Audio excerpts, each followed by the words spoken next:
পারমাণবিক বোমা তৈরির সক্ষমতা তো শুধু একটা কারিগরি ব্যাপার না, এটা একটা জ্ঞানের ব্যাপার, নলেজের ব্যাপার। তো দুটো বোমা বা 14টা বোমা বা 40টা বোমা ফেলে তো ইরানের সেই জ্ঞানকে মাটি চাপা দেওয়া যাবে না নিশ্চিতভাবে। এবং ইরান যদি এটা তৈরি করতে চায় আবারও তৈরি করতে পারবে। যুক্তরাষ্ট্র ইরানের বিরুদ্ধে বহুকাল ধরে যুদ্ধে লিপ্ত। এখন হয়তো বোমা ফেলেছে বলে আমরা সবাই মনোযোগ দিয়েছি, গত প্রায় 5 দশক ধরে ইরানের বিরুদ্ধে অবরোধ আরোপ রাখা হয়েছিল, অর্থাৎ অর্থনৈতিক যুদ্ধ চলছে ইরানের বিরুদ্ধে। এবং ইরানের এই সোলেমানি সহ অনেক জেনারেলকে কয়েক বছর আগে মারা হয়েছে এবং যুক্তরাষ্ট্র নিজেই সেটার দায়িত্ব স্বীকার করেছিল। ফলে অর্থনৈতিক এবং সামরিক এক ধরনের যুদ্ধ ইরানের বিরুদ্ধে যুক্তরাষ্ট্রের তরফ থেকে ছিলই। এবার ইসরায়েল শুরু করলো এবং ইসরায়েল যে ইরানে হামলা চালালো, যুক্তরাষ্ট্রের আগ্রহ, অনুমোদন, নির্দেশ ছাড়া ইসরায়েল কখনো ইরানে হামলা চালাতো না।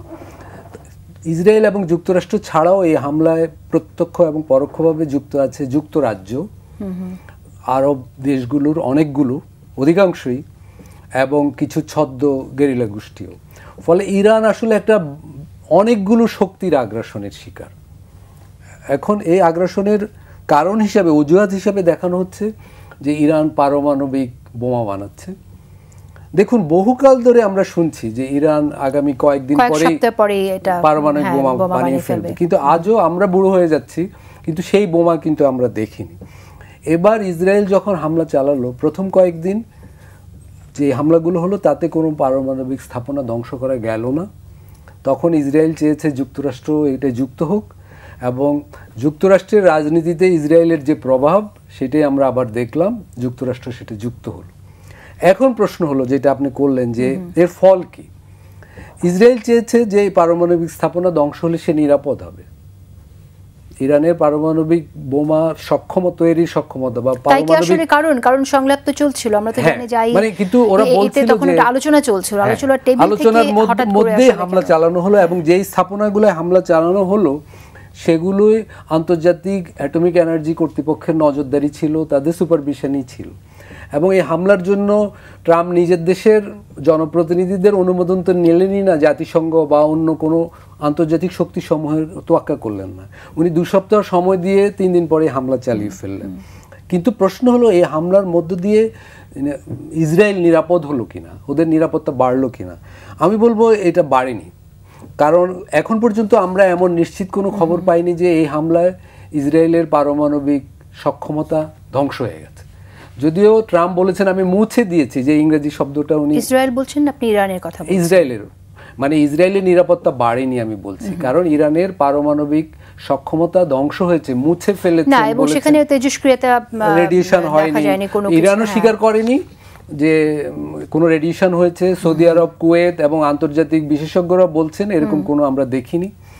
তাহলে কি দাঁড়াচ্ছে?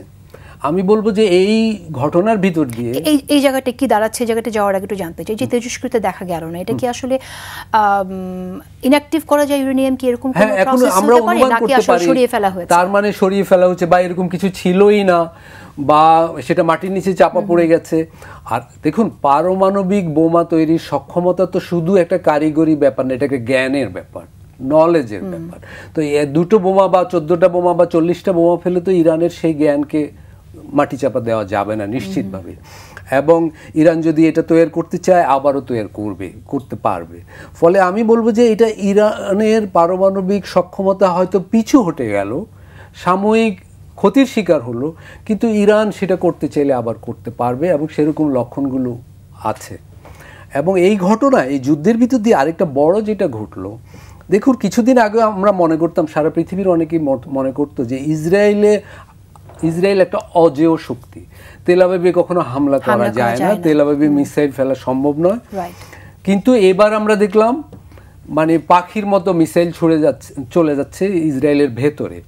এবং যদি মাঝের দেশগুলো, আরব দেশগুলো না থামাতো, যুক্তরাষ্ট্র না থামাতো, ইসরায়েলে আরও অনেক ধ্বংসযজ্ঞ ইরান চালাতে পারত। তার মানে কি, মানসিকভাবে ইরানের যে নিরাপত্তা বোধ ছিল ইসরায়েলিদের মনে, যে সুরক্ষার যে বোধ ছিল, সেটা ভেঙে পড়লো।